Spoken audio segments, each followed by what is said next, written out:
ہمارے لیے آج کی دوسری تلاوت مقدس پالوس رسول کا پہلا خط کرنتھیوں کی کلیسیا کے نام، اس کا 12 باب 3 آیت سے لے کر 7 آیت تک، اور پھر 12 آیت سے لے کر 13 آیت تک۔ ہم سبوں نے ایک ہی روح کا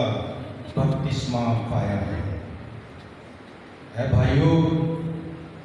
میں تمہیں جتاتا ہوں کہ جو کوئی روح خدا کی ہدایت سے بولتا ہے وہ نہیں کہتا کہ یسوع ملعون ہے، اور نہ کوئی روح القدس کے بغیر کہہ سکتا ہے کہ یسوع خداوند ہے۔ بس نعمتیں تو طرح طرح کی ہیں، مگر روح ایک ہی ہے، اور خدمتیں بھی طرح طرح کی ہیں، مگر خداوند ایک ہی ہے، اور تاثیریں بھی طرح طرح کی ہیں، مگر خدا ایک ہی ہے، جو سب میں ہر طرح سے اثر پیدا کرتا ہے، لیکن ہر کسی کو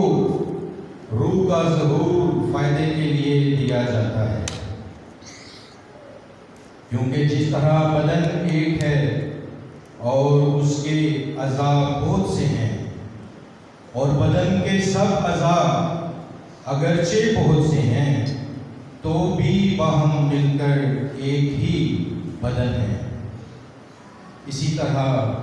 مسیح بھی ہے کہ ہم کیا یہودی، کیا غیر قوم، کیا غلام،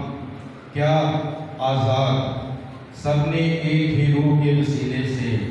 ایک بدن ہونے کے لیے بپتسمہ پایا، اور ہم سب کو ایک ہی روح پلایا گیا۔ پاک کلام کے پڑھے